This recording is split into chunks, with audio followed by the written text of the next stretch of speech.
What is going on, YouTubeverse? John Stanek from Johnny Radio here, bringing you another Top 5 on this glorious Top 5 Friday. And we're going through the 2000s, folks. We are doing the Top 5 songs of 2001.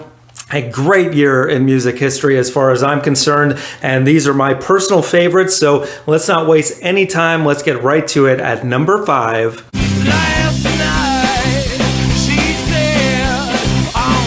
Last Night by The Strokes from their debut album, Is This It? Yes, such a great rock song that I think really stands the test of time. It's just got this timeless vibe of a little bit of, you definitely hear like the Velvet Underground influence on this band.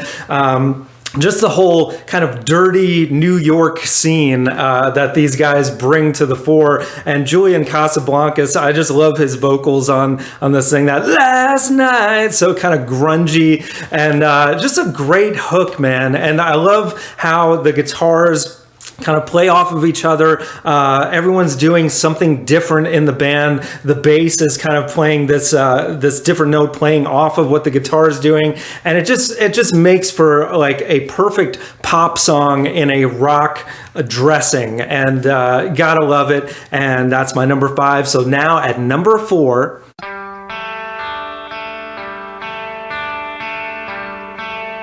The Egg by Shiner, off of the album of that title. Oh man, this song is so incredible. And, I don't know if you would call it progressive rock, alternative, maybe even a little bit of math rock with that kind of angular, arpeggiated guitar riff that's just repeating throughout most of the song. But what makes it amazing is the drums on this track are just so intense and amazing, and how they just come in and out of the song. Like, it feels like there's a bit of a Radiohead influence on here, kind of a Kid A, which I'm sure was the case, but also Alan Epley, I think, is just one of the most underrated singer-songwriters of this century. And you're going to see, his debut solo album just came out in January. I'm going to be doing a review of that, which is fantastic. But as far as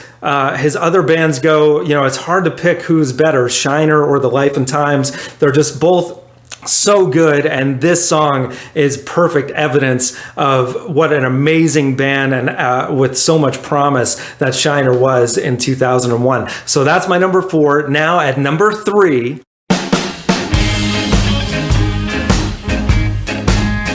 Lonesome Day Blues by Bob Dylan, off of Love and Theft, one of his best albums of all time, which is really saying something. We're talking about Bob Dylan here, who, he really had nothing left to prove at this point, and he had already made a pretty big comeback with Time Out of Mind, which I've talked about here recently on the channel. But Love and Theft is such an amazing record overall, and to pick my favorite song off of that album was actually difficult, but this blues song is just so rocking, man. Like, he's got a bunch of great blues songs to his name throughout his career, but Lonesome Day Blues I'd put in the top 5 because the band is just so into the pocket on this song.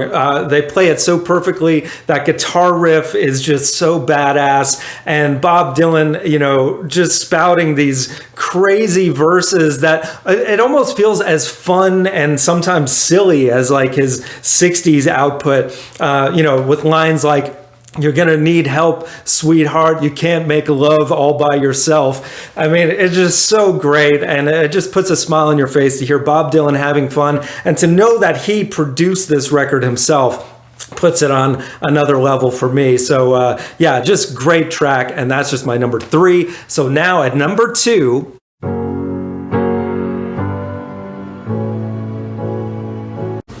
Pyramid Song by Radiohead, off of Amnesiac. You knew I was going to have a Radiohead track on here, but to me, this is, I love this whole album, but Pyramid Song is the obvious standout track. And it's one that on first listen, I wasn't amazed by it, but the more you hear it, the more it is just like this mesmerizing, haunting, I love everything about it, from the opening piano to Tom coming in with that beautiful, I mean, nobody does falsetto like Tom York. And it doesn't even matter what he's singing, which you can't always make out the lyrics, but it just feels like this dreamlike song, which the lyrics are based on a dream that he had. And of course, the music, it almost feels inspired by like the Lawrence of Arabia soundtrack, which makes sense for the title of the song. But it's got this, Eastern vibe, and with the dreamlike state, it's just something that transports you into another universe. And it's hard to believe I didn't put that as my number one, but yeah. So now at number one,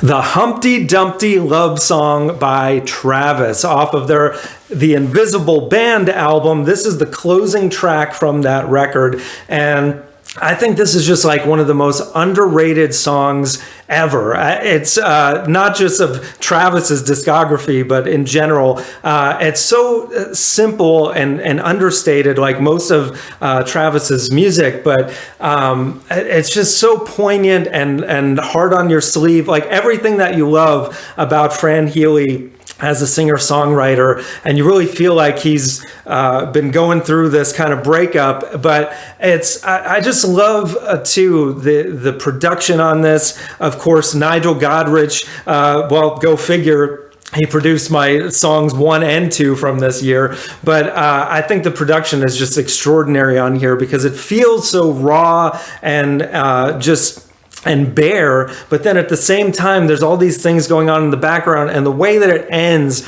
with that crescendo of strings that abruptly ends, it is brilliant. Every time I hear it, I'm like, oh my God, I love this song so much.